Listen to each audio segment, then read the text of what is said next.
About using alcohol perfumes use ചെയ്യുന്നുണ്ടോ? Alcohol അല്ല, എത്തനോളാണ്. എത്തനോളാണ്. ഞാൻ അത് കേട്ടിട്ടില്ല. അതായത് ഡീനേച്ചർഡ് എത്തനോൾ. ഈ എത്തനോൾ എത്തനോൾ എന്ന് പറയുന്നത് ഷുഗർ കെയിനിന്ന് ബഗാസ് ഉണ്ടാക്കുന്ന ഒരു സോൾവെന്റ് ആണ്. ഇത് ഫണ്ടമെന്റലി ഹ്യൂമൻ റേസ് തന്നെ ഈ സാധനം ഇല്ലെങ്കിൽ ഉണ്ടാവില്ല. ഈ എത്തനോൾ തന്നെയാണ് ആൽക്കഹോളിൽ ഉപയോഗിക്കുന്ന ഒരു കണ്ടന്റ്. ഓക്കെ. സോ എത്തനോൾ ഇപ്പം നിങ്ങൾ ഇഞ്ചക്ഷൻ എടുക്കുന്നതിന് മുന്നേ നിങ്ങൾക്ക് ഒരു സ്വാബോണ്ട് നിങ്ങൾ തുടക്കില്ലേ, അതിൽ എത്തനോളാണ്.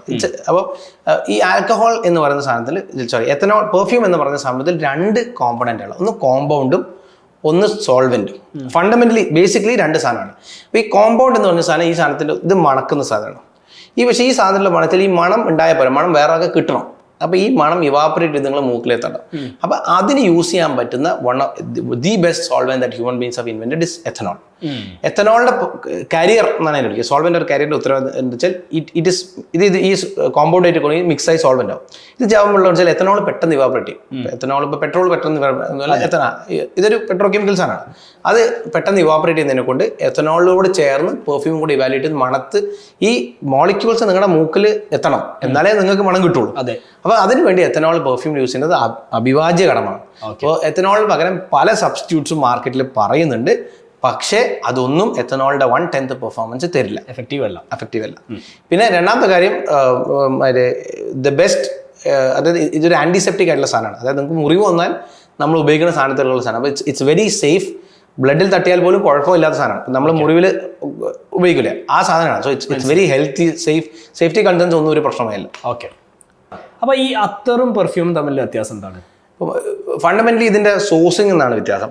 അത്തർ എന്ന് പറയുന്നത് സ്പെസിഫിക് സെറ്റ് ഓഫ് ട്രീസിൽ നിന്നും അതിൽ ഒരു ഫംഗൽ ഇൻഫെക്ഷൻ വന്നതിന് ശേഷം അതിന്റെ ട്രീ ബാർക്ക് എടുത്തിട്ട് എക്സ്ട്രാക്ട് ചെയ്യുന്ന ഒരു ടൈപ്പ് സാധനം. പക്ഷേ അതിനുള്ള പ്രശ്നം അതിൽ പെർഫ്യൂമിന്റെ സബ് ഡിവിഷനാണ്. അത് നിങ്ങൾക്ക് എല്ലാ നോട്ട്സും കിട്ടില്ല. ഇപ്പം നിങ്ങൾക്കൊരു ഫ്ലോറൽ നോട്ട് വേണമെങ്കിൽ ഇപ്പോൾ ജാസ്മിൻ കോൾഡ് പ്രസ് ചെയ്തിട്ട് തന്നെ എടുക്കണം. അത്തർ വഴി ജാസ്മിൻ്റെ സ്മെല്ല് കിട്ടില്ല. ഇപ്പം പെർഫ്യൂമറിയിൽ ഈ അത്തറിൻ്റെ വരുന്ന ഇത് ഉപയോഗിക്കുന്നുണ്ട്. ഈ ആകെയുള്ള ഈ അത്തറിൽ ഈ ഫംഗൽ ഇൻഫെക്ഷൻ വന്ന സാധനം കൊണ്ട് ഇത് ഇവാപ്പറേറ്റ് ചെയ്യും. അപ്പോൾ ഇതിന് അധികം സോൾവെന്റിന്റെ ആവശ്യമില്ല. പക്ഷെ ഇത് ഭയങ്കര സ്ട്രോങ് സ്മെല്ലായിരിക്കും. അതിനെക്കൊണ്ടാണ് ഇത് ആക്ച്വലി അത്ര വളരെ കുറച്ച് ഇവാപ്പറേറ്റ് മണം ഭയങ്കരമായി കിട്ടുന്നത്. ഇത് വളരെ സ്ട്രോങ് ആയിട്ടുള്ള സ്മെല്ലാണ്. അപ്പോൾ ഈ പെർഫ്യൂം ലാസ്റ്റ് ചെയ്യുന്നത് വളരെ subject to what kind of type perfume. ഇപ്പോൾ MYOP നിങ്ങൾ ഫ്രഷ് പെർഫ്യൂം വാങ്ങിക്കഴിഞ്ഞാൽ MYOP വുഡി ഓറിയന്റൽ അത്ര ലാസ്റ്റിംഗ് കിട്ടില്ല. കാരണം വേറെ ഒന്നും കൊണ്ടല്ല, പെർഫ്യൂം അത്രത്തിനുണ്ടാവും, പക്ഷെ നമ്മളെ നോസ് രജിസ്റ്റർ ചെയ്യാം. അപ്പോൾ ഉപ്പ് വളരെ കുറച്ച് മതി നാക്കിനെ രജിസ്റ്റർ ചെയ്യാൻ. പഞ്ചസാര കുറച്ച് അധികം വേണം. അതിനെക്കൊണ്ടാണ് നമുക്ക് ഷേക്കിൽ 2 സ്പൂൺ 3 സ്പൂൺ പഞ്ചസാര ഇടാൻ പറ്റില്ല, 3 സ്പൂൺ ഉപ്പിട്ടിട്ട് കുടിക്കാൻ പറ്റില്ല. കറക്റ്റ്. അപ്പം അത് നമ്മൾ സെൻസറി ഡെഫിനിഷനാണ്, എത്രത്തോളം നമുക്ക് പഞ്ചസാര. അപ്പം ഫ്രഷും ഈ അത്തർ എന്ന് പറയുന്നത് വുഡി ഓറിയന്റൽ കാറ്റഗറിയിൽ വരുന്ന പെർഫ്യൂംസ് ആണ്. അത് വളരെ കുറച്ച് തന്നെ സെൻസ് ചെയ്യും മൂക്ക് പെട്ടെന്ന്.